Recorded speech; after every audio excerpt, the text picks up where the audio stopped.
You packed my Did you bags remember Sonics before I even got home? I think it's time you leave.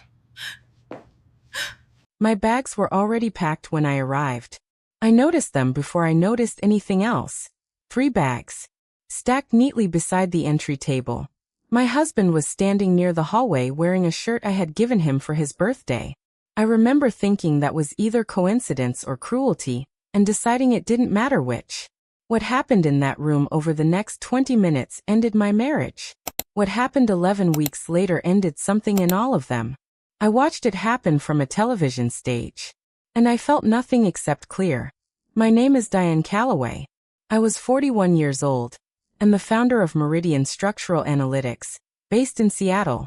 We built diagnostic software for aging civil infrastructure, bridges, tunnels, elevated overpasses.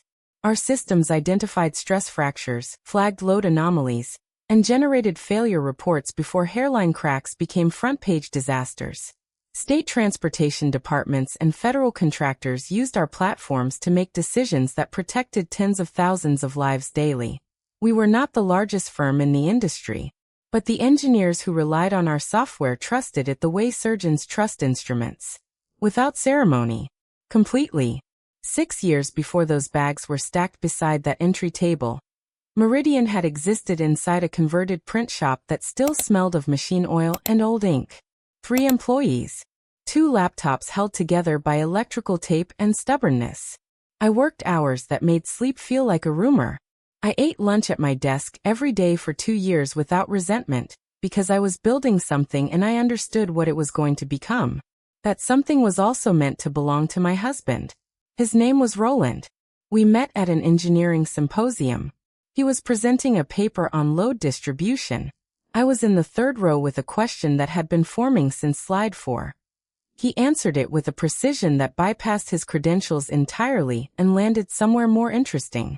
Afterward, over conference coffee that tasted like a previous decade, he told me he would rather spend an hour with someone who asked real questions than 3 hours watching people perform ambition. 2 years later I married him. I believed I had determined correctly. Roland worked as a senior engineer at a municipal planning firm. Consistent salary. Comfortable ceiling. He told me once that ambition had a way of making people difficult to love. I interpreted that as wisdom about proportion. I understand now it was also a quiet announcement about his own limits, one I chose not to hear because I wasn't listening for it yet. His family never warmed to me. His father, a retired financial consultant, assessed people through a single question: whether their income arrived predictably and from a source he could explain at dinner.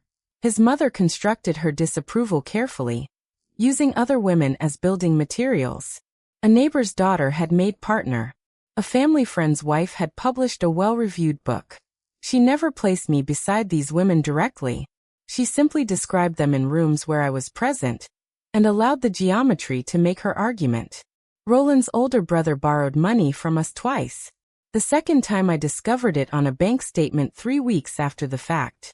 Roland said family didn't operate on ledgers. I told him I agreed with that principle, and would like to be consulted before it was applied with our money. He apologized without changing anything. The only person in that family who ever looked at me without an agenda was Roland's younger cousin. Quiet. Perceptive. She never defended me openly, which I understood. She never joined the criticism either, which I counted as something even when I couldn't name exactly what. The contract that should have secured everything arrived on a Thursday in November.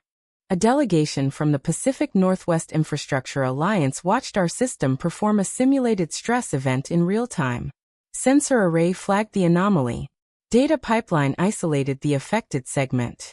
Prioritization report generated in 11 seconds. The delegation lead leaned toward his colleague and said something I couldn't hear through the observation glass. Then they both nodded. Not the polite nodding of people looking for an exit. The slow synchronized nodding of people who have found what they came looking for. That evening the formal selection notice arrived. 7 years. 214 bridge structures. 3 states. A contract that would fund our research initiatives and stabilize our finances for nearly a decade. I drove home feeling the specific lightness of years of work becoming fact rather than potential. Roland listened to everything. He hugged me without saying anything first, which was more eloquent than most things he could have said. When he finally spoke, he said he was proud of me. I believed him without reservation. 3 weeks later, I quietly cleared the remaining balance on a graduate certification program he had recently described as probably not worth continuing. I enrolled him without telling him and left the confirmation on his nightstand. He found it the next morning, crossed the room, and held my face in both hands the way he had the night he proposed. For approximately 3 weeks, I believed we had arrived at the life we had been constructing together. Then the federal audit notification arrived and took everything with it. A regulatory review had identified compliance irregularities within the alliance's internal procurement process. Not engineering misconduct, not technology failure. A paperwork problem in an administrative department that had nothing to do with our work. But because the investigation touched the alliance's governing structure, every pending agreement was suspended until the review concluded. No timeline was provided. I sat alone in my office for 40 minutes looking at our organizational chart. 31 names. 31 people who had stayed through every difficult quarter because they believed in what we were building. I drove home that evening rehearsing the conversation. Not managing it. Rehearsing it, because Roland deserved to hear everything without omission. When I reached the apartment, voices were already coming from the living room. His mother. His father. Roland. I stopped in the hallway. His father spoke with the authority of a man delivering a verdict prepared in advance. The question isn't whether she recovers. The question is what you're prepared to endure while you wait to find out. Roland answered after a pause long enough to tell me something I hadn't known that morning. I don't know how much longer I can keep pretending this feels sustainable. Those 13 words reached me before I reached the room. I opened the door. 3 faces repositioned. I set my bag on the entry table and explained everything calmly. The freeze was administrative. Our reputation was intact. The contract was suspended, not canceled. We had reserves and a documented recovery plan. His father listened with his hands folded. And if the plan fails? Then we find the next contract. That's what building requires. Roland squeezed my hand. We'll figure it out. I went to bed holding those 4 words like they were something solid. They weren't. The distance arrived gradually, and then everywhere at once. Roland stopped asking about the office with the interest of a partner, and began asking with the neutrality of someone monitoring a situation they had mentally separated from. He spent weekends at his parents' apartment. When he was home, he was present the way furniture is present, occupying space, not filling it. I sold my car and moved the value into payroll reserves. I reduced my own salary to 0 without announcement. I called every vendor personally and negotiated extended terms with a directness some found unusual. One told me she had been in business 19 years and never received a call from a CEO, who opened by acknowledging the difficulty she was being asked to accept. At home, the architecture of our marriage was being quietly dismantled one small decision at a time. I found financial documents on the kitchen counter one evening. Our joint account institution's letterhead. I recognized the form before I finished reading the heading. Roland answered before I asked. I moved some savings into a separate account. I kept my voice level. Without telling me. He met my eyes briefly. I needed something that felt like only mine. I thought about the graduate program. The unreturned loan. 7 years of Friday evenings protected from work. Because he had once told me consistency was the only real proof of love, and I had organized my life accordingly. I said none of that. I said only what was precise. You were preparing for a life I wasn't in. He didn't deny it. He didn't say anything at all.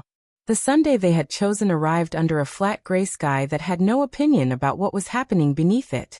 When I walked into his parents' apartment, the room had the atmosphere of a proceeding rather than a gathering. His mother offered tea with the hospitality of someone performing hospitality. His father sat with the posture of a man who has read the final chapter and is waiting for the room to catch up. His brother stood near the window with his phone at an angle I recognized immediately. And then I saw the bags. 3 of them. Stacked beside the entry table. Roland near the hallway. Birthday shirt. I stood in the doorway and thought about coincidence and cruelty. and decided it still didn't matter which. I looked at my husband. I'd like to hear you say it. His mother spoke instead, in the voice she used when she wanted to sound like compassion rather than instruction. This is better for everyone. I kept my eyes on Roland. Is this what you want? He was quiet long enough for his father to shift in his chair, long enough for his brother to adjust his phone, long enough for me to understand that the silence was its own answer. Finally, quietly enough that it was almost private. I need a different life than this one. Not a different partner. A different life. As though I were a circumstance rather than a person. From the corner chair, Roland's cousin stood. Her voice was quiet, but it didn't waver. This is not something I can sit here and watch without saying it's wrong. His mother told her immediately to stay out of it. She looked at me instead of responding. She said, "I'm sorry." 2 words. No performance. She sat back down. In a room full of people organized around a conclusion. 2 honest words landed with more weight than everything else spoken combined. I picked up my own bags. At the elevator, I turned once. Roland stood in the doorway with the expression of someone trying to feel less than they did. The doors closed. 11 floors of silence. The only thing unaccounted for in those bags was a small carved wooden compass my grandmother had pressed into my hand the week before she died. She said that maps could be wrong about many things, but direction lived inside you and no one could take it unless you handed it over voluntarily. Roland knew exactly what it meant to me. It was not in any of my bags. I did not go back for it. Life became the smallest it had ever been, and in that smallness became surprisingly clear. A room 9 minutes from the office. 1 window facing brick. On certain mornings the bricks turned amber in a way that was almost beautiful. When you own fewer things you develop a more acute relationship with light. I arrived before everyone. Left after everyone. Made decisions with the calm precision of someone relieved of every distraction that isn't essential. In February, a facilities director at a rural hospital 4 hours away sent a message. We had installed their monitoring system 3 years earlier. Aging plumbing had developed a progressive failure. Our sensors had been flagging for 2 weeks. Their capital budget was gone. He apologized before finishing the sentence. I drove 4 hours each way and spent a full day repairing the failure myself. When I emerged from the utility corridor, he was waiting with an envelope. He handed it with both hands, and the expression of a man offering something he knows is insufficient. I opened it. Understood immediately what it had cost him. I handed it back. Put it toward your patient transport fund. He looked at me for a long moment. You've clearly been through something hard recently. I thought about the elevator. The bags. The compass. 11 floors. I said yes. The kind that clarifies rather than diminishes, if you allow it to. He held my hand with both of his. I drove home through mountain darkness feeling more continuous with the person I had always intended to be than I had in years. 11 days later I stopped at a rural gas station mini-mart after a late inspection 3 counties east of the city. Young attendant. Tired eyes. The register left him $1.90 short on change. He apologized twice and gestured toward the scratch card display. I don't play those. Maybe today's the exception. I accepted it to end his discomfort. Put it in my jacket pocket without looking at it. Forgot about it entirely for 9 days. The news arrived through every screen simultaneously. A Washington state lottery jackpot worth $340 million. Unclaimed. Validation window closing. Winning tickets sold at a rural gas station mini-mart on a specific date. Officials urging anyone in the area to check their records. I read it standing at the kitchen counter eating breakfast. Set down my fork. Walked to the jacket by the door. Reached into the pocket. Checked the numbers on the official website. Checked them again. Digit by digit. The way you reread a sentence your brain refuses to process. Then I sat down on the kitchen floor. Not because my legs gave out. Because sitting felt like the only honest response. The window was still there. The amber bricks were still there. I was the same woman who had driven 4 hours to repair a hospital's plumbing and returned an envelope that was too small. None of that had changed. But something else had. I held the card in both hands and said aloud to the room. To no one, to perhaps my grandmother. Okay. The only thing that matters now is what you do next. For more minutes on the floor.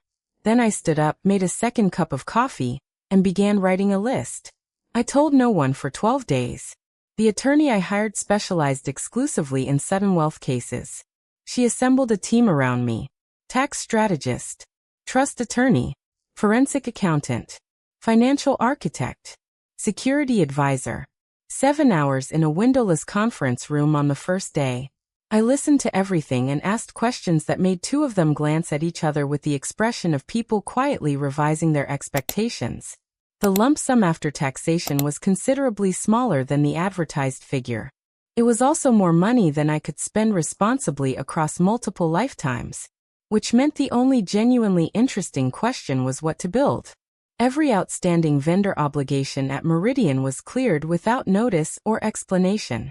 Every payroll balance met and extended 3 months forward. Every engineer who had accepted reduced compensation received retroactive full pay plus a bonus calculated on what they had actually sacrificed, then increased by a figure I considered more honest. The office lease became property ownership. The debt was eliminated. The employees received a letter. Meridian's financial position had been permanently stabilized through private investment. No positions altered. Two called me directly. I told them we had received significant private backing. One said, "I knew you'd find a way." I thanked her without telling her the way had involved a gas station mini-mart, and 9 days of not knowing a card was in my pocket. Then I built the Calloway Infrastructure Equity Initiative. Its mandate was specific. Deploy Meridian's monitoring technology in under-resourced public infrastructure at no cost. Schools with pipe systems never adequately assessed. Rural hospitals with federal designations, but no diagnostic capital. Community bridges in counties where inspection meant visual review and nothing more. Because a bridge doesn't ask whether the people crossing it live in a wealthy district before it fails. Because the technology existed, and the only obstacle had ever been the assumption that access to it was a luxury. That assumption was now something I could permanently dismantle. For 3 months my name appeared in no headline. Then the validation window approached its final date, and my team arranged a single interview. I sat in a green room before a television broadcast, and felt a stillness I recognized. Everything that needed protecting had already been protected. Every decision that mattered had already been made. There was nothing left to manage, which meant I could simply tell the truth. The interviewer asked why I had waited so long. I said that when the ticket was purchased my company was in serious difficulty, and my personal life had simultaneously collapsed. I said the people who had stayed when staying wasn't rational deserved to be secured before I concerned myself with my public image. She asked what secured meant. I said every person who remained now had a guaranteed position, retroactive full pay, and a company that owned its own building. I said that felt like the appropriate first order of business. Behind me photographs appeared. Bridge installations. A school hallway where children drank from a newly functional fountain. Engineers on a rural overpass at dawn. She asked about the initiative. I said every child who rides a school bus across a structurally compromised overpass deserves the same protection a child in a wealthy district receives. I said the technology had existed for years. I said the problem had never been the technology. She asked what the problem had been. The assumption that some communities were worth protecting, and others were worth assessing for damage after it had already occurred. In a condominium his parents owned across the city, Roland watched the broadcast from the couch we had chosen together at a salvage market on a Sunday morning 6 years earlier. I learned this later. I include it only because of what that detail carries. When my face appeared and the lottery confirmation appeared beneath it, no one in that room spoke for a long time. Roland stood and walked to the window with his back to the television. His brother set his phone face down on the cushion beside him. Perhaps the most honest thing he had done in years. Roland's cousin said quietly to no one, "I hope she's somewhere she feels like herself." 3 weeks later Roland requested a meeting. Neutral space. No family. He arrived looking like someone who had not slept consistently in weeks. He sat across the table and was quiet long enough that the silence became its own statement. Finally, "I have no right to be here. You're here because I agreed to the meeting." He looked at the table. "I've thought about that day every hour." I said, You love the idea of building something together more than you love the experience of uncertainty that building actually requires. Those are genuinely different things. The first feels like partnership. The second feels like exposure. When the exposure arrived, you chose the people who made you feel least exposed. I don't say that as a verdict. I say it because I think it's simply what happened. He was quiet. Then. The worst part isn't something I can explain without sounding like I'm making excuses. I said, the worst thing you did wasn't leaving. It was the 12 weeks before leaving during which you were already gone, but allowed me to keep believing otherwise. That's the part I've had to work hardest to put down. His eyes filled. He didn't look away. I gave him that. Then he reached into his jacket and placed something on the table. My grandmother's compass. He slid it toward me. He said, I kept it because returning it meant accepting everything was finished and I wasn't ready. He paused. I know that's not a reason you're required to accept. I picked it up. Turned it once. Felt the worn brass and the leather inlay smooth from decades in my grandmother's pocket. I said, she told me direction is something you carry inside yourself. I've discovered that's true. But I'm glad to have this back. I stood. His father had sent a formal request for a meeting. His mother had written through a mutual contact. His brother's text opened with congratulations and arrived eventually at the outstanding loan as something he had always genuinely intended to address. I responded to none of them. The only message I answered was from Roland's cousin. 4 days after the broadcast. It said I should have been louder in that room. I've thought about it every day since.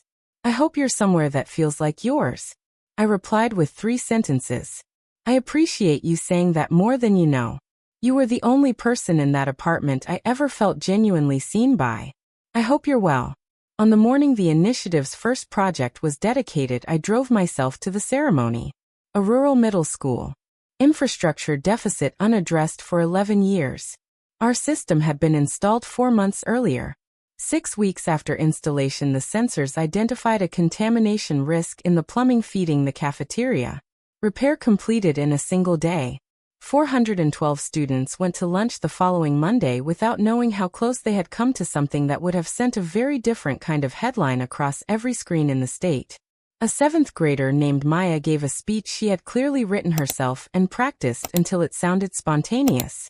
Afterward, a mother touched my arm near the gymnasium entrance. Her daughter had experienced recurring respiratory episodes for nearly a year. The month after the plumbing repair, they had nearly stopped. She wasn't certain of the connection. She simply wanted me to know in case it mattered to the people who built the system. I thanked her. Walked to my car. Sat inside with the door closed. The compass was in the cup holder. I had carried it every day since Roland placed it back across that conference table. I picked it up the way my grandmother used to. With both hands. Like something worth the full attention of your hands. She used to say the most durable thing a person could build was something that continued functioning when they were no longer in the room. She meant character. She was also describing infrastructure. Systems that protect people quietly and continuously without requiring anyone to notice. Work that matters most precisely because it happens before the disaster. Before the headline. Before the thing that cannot be undone. I set the compass back in the cup holder. Outside the school, Maya and 2 classmates were chasing each other across the front lawn with the complete physical commitment of people who have not yet learned to conserve energy for later. One stumbled. Recovered instantly. Kept running. Didn't look back. I pulled onto the highway. The mountains sat along the horizon the way they always do. Patient. Enormous. Entirely indifferent to what I had lost or what the morning light was doing to the snowline. Which was extraordinary. There is a kind of knowledge that arrives only after you have built something real, lost it without losing yourself, and discovered that the self was the only part of the construction that was ever irreplaceable.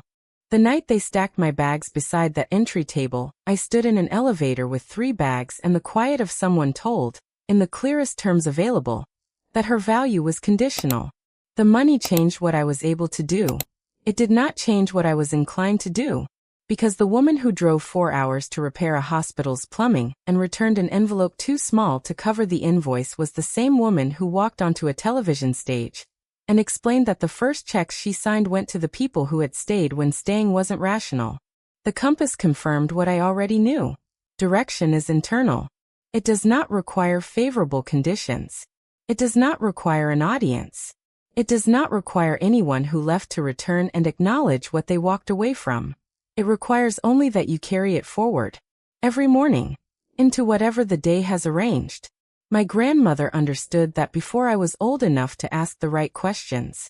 412 children eating lunch in a cafeteria, where the water is clean, understand it now without knowing they understand it. Which is exactly the point. Which is, in the end, the only number I have ever truly needed to win.